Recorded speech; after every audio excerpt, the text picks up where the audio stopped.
आप सभी को हमारे YouTube चैनल सुमन एजुकेशन ग्रुप पर स्वागत है। और आज का जो क्लास स्टार्ट है इसमें 10.2 का वेक्टर है मैथ का 12th क्लास के। और 10.2 में हम लोग थ्योरी एक क्लास किए थे, आज सेकंड क्लास है, आज थ्योरी खत्म हो जाएगा। खूब अच्छा से समझिए 10.2 का थ्योरी कौन कौन से फॉर्मूला लगेगा, मैथ भी चालू करेंगे। पहले आज सब पर कंप्लीट थ्योरी कंप्लीट कर लीजिए। आपका इस चैप्टर में पहला नंबर है, यदि ए वेक्टर बराबर एक्स आई कैप प्लस वाई जे कैप और प्लस जेड के कैप, तो मोड ऑफ ए वेक्टर बराबर रूट अंडर एक्स का होल स्क्वायर, वाई का होल स्क्वायर और जेड का होल स्क्वायर। इस तरह से इस पर क्वेश्चन कैसे बनेगा, तो क्वेश्चन बनाने के लिए हम लोग को ध्यान दो बाबू, ध्यान दीजिए।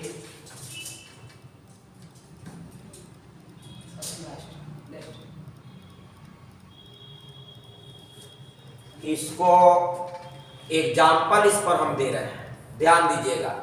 आपको कहें कि ए वेक्टर बराबर 3i कैप आप प्लस 2j कैप आप प्लस 5k कैप, और आपको कहा जाए कि इसका परिमाण बताएं, मोड ऑफ ए वेक्टर बताएं, तो रूट अंडर 3 का स्क्वायर, 2 का होल स्क्वायर और 5 का होल स्क्वायर। 3 का स्क्वायर क्या होगा, तो 9 हो जाएगा, 2 का स्क्वायर 4 हो जाएगा और यह 25 हो जाएगा। 25 और 4 29 और 31 और 8 38, इतना ही कहीं हो गया, एकदम हल्का है। कोई भी वेक्टर आपको दे दे तो परिमाण कैसे निकलेगा, रूट अंडर या देखो x के जगह या y के जगह और या क्या z के जगह। 3 का स्क्वायर 9, 2 का स्क्वायर 4, 5 का स्क्वायर 25, जोड़ दीजिएगा तो रूट 38। अब चलिए इसके बाद अगला चैप्टर, अगला हम लोग का ध्यान दीजिए। आपका एक पर एग्जाम्पल हो गया, दूसरा देखिए जरा क्या कह रहा है, स्थिति सदिश। ए वेक्टर का स्थिति सदिश ओ ए वेक्टर, बी का स्थिति सदिश ओ बी वेक्टर। आपको ए बी वेक्टर को कैसे लिखा जाता है, तो ए बी वेक्टर का लिखने का तरीका देखो, स्थिति सदिश के सापेक्ष O B vector minus O A vector, O B vector minus O A vector. अब चलो ये तो लिखने का तरीका हमने दे दिए, अब इस पर एग्जाम्पल सिखा रहे हैं, ध्यान से एग्जाम्पल सीखिए कैसे बनेगा। आपको यहाँ पर एग्जाम्पल एक दे देते हैं, ध्यान देना बाबू, इस पर एग्जाम्पल एक समझा देते हैं कैसे एग्जाम्पल बनेगा। आपको दे देगा एग्जाम्पल में ए वेक्टर बराबर, ये पॉइंट नियामक दे देगा 2 3 4, एक पॉइंट दे दिया, और बी पॉइंट दे देगा 3 6 8, और आपसे मांगेगा क्या, ए बी वेक्टर बराबर 1, ए बी वेक्टर निकालने के लिए कहें। अब इस प्रश्न को कैसे बनाओगे देखा जाए। ए बराबर 2 3 4, तो इससे पोजीशन वेक्टर बना दो। ओ ए वेक्टर बराबर 2i का प्लस 3j का और प्लस 4k का, पॉइंट से पोजीशन वेक्टर। और बी पॉइंट दिया है, नियामक है 3 6 8, तो इससे वेक्टर बनाएंगे तो ओ बी वेक्टर बन जाएगा। इससे बनेगा क्या, 3i का 6j का और 8k का। देखिए पॉइंट से वेक्टर बन गया। अब निकालना क्या है, ए बी वेक्टर, इसको लिख सकते हैं ओ B vector minus O A vector, और ओ बी का मान क्या है, तो 3i का प्लस 6j का प्लस 8 के कैप, बीच में माइनस, ओ एक का मान क्या है, तो 2i cap plus 3j cap अब प्लस 4k कैप, यह देख लो। अब इसको कैलकुलेशन करोगे तो 3i cap 6j cap plus 8k cap minus 2i cap minus 3j cap minus 4k cap घटाओ 2i में से 3i में से 2i, तो i कैप हो गया। 6 में से 3 हटा दो तो आपका 3j कैप हो गया। 8 में से 4 हटा देना है तो यहाँ पर 4k कैप हो जाएगा। यही आपका आंसर होगा। देखिए ए पॉइंट दिया था, बी पॉइंट दिया था, ए बी वेक्टर निकालना है, पॉइंट से वेक्टर बना दिए, पॉइंट से पोजीशन वेक्टर बना दिए और यह फॉर्मूला होता है ए बी वेक्टर का वैल्यू रख करके कैलकुलेशन कर दिए तो आपका ए बी वेक्टर तैयार हो गया। अब हम लोग चलेंगे, ये तो आपका हो गया, ध्यान बागो, ये आपका दोनों पर एग्जाम्पल दिखा दी। अब चलेंगे सदिश घटक और अदिश घटक। देख लीजिए, इस पर कोई भी वेक्टर दे दे तो सदिश घटक कैसे निकालोगे, अदिश घटक कैसे निकालोगे, सीखा जाए। अब इसको किस प्रकार बनाएंगे, तीसरा पर एग्जाम्पल देखिए। तीसरा पर एग्जाम्पल कैसे बनेगा उसको देखा जाए तो तीसरा पर भी क्वेश्चन बनेगा।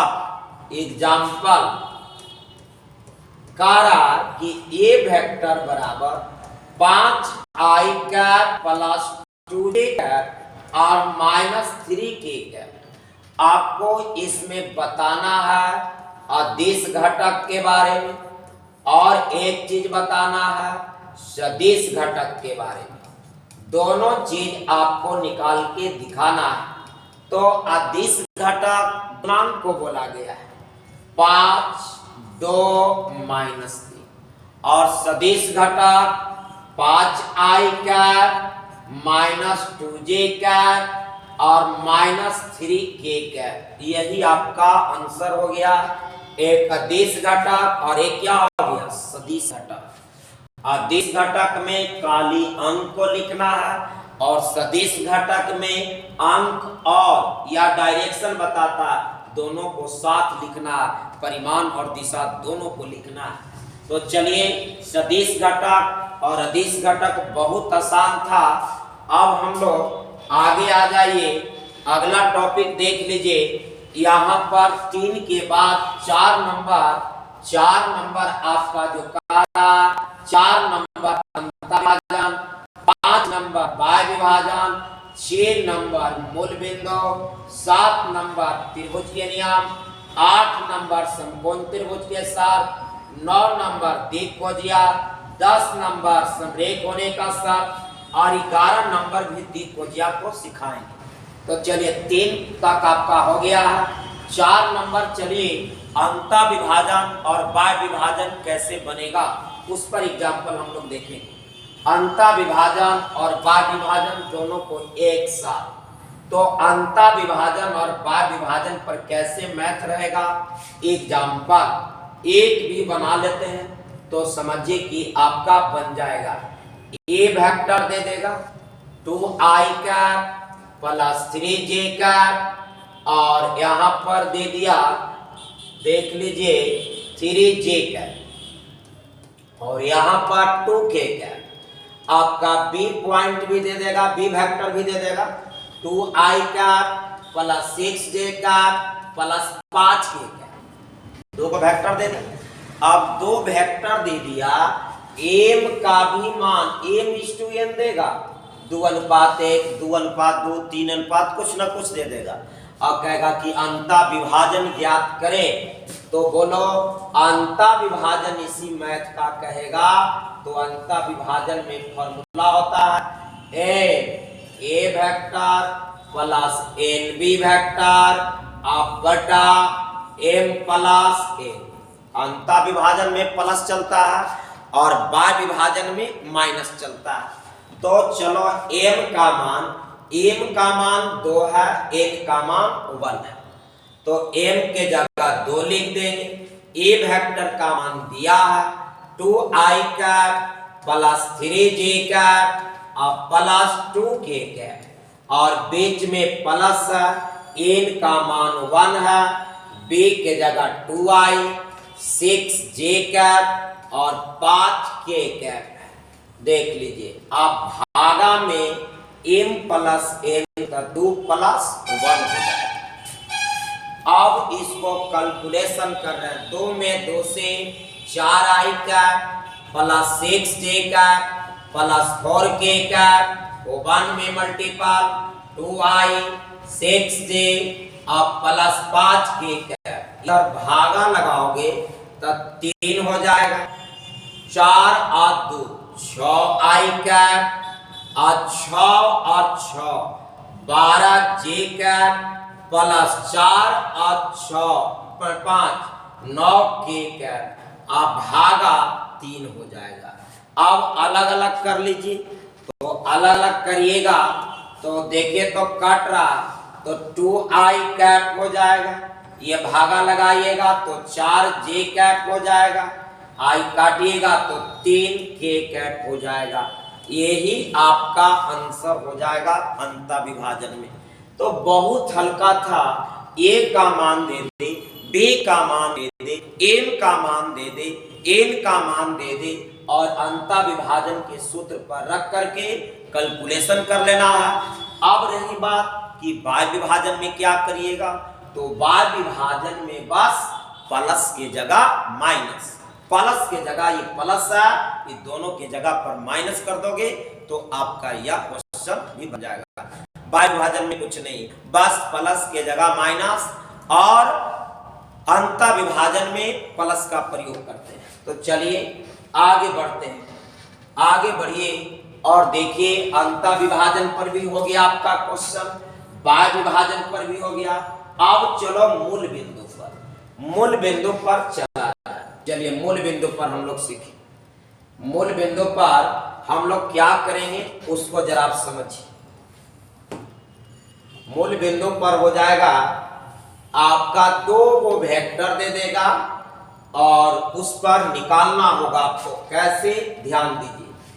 क्वेश्चन एग्जाम्पल मूल बिंदु पर, मूल बिंदु पर क्या होगा, a वेक्टर बराबर 2i कैप आप प्लस 8j कैप आप plus 3k cap a vector और b वेक्टर भी दे देगा 3i cap plus 2j cap आप प्लस 8k कैप। कहेगा कि दोनों को मिलाने वाली रेखा का मध्य बिंदु ज्ञात करें, तो मध्य बिंदु का फॉर्मूला होता है, मध्य बिंदु का फॉर्मूला होता है, बड़ा हल्का होता है, दोनों वेक्टर को जोड़ के और 2 से भागा लगा देना, दोनों वेक्टर को जोड़ के 2 से भागा लगा दो, a vector plus b vector आप बटा में क्या कर दो 2 कर दो, तो जोड़ो 2i cap plus 8j cap plus 3k cap और जोड़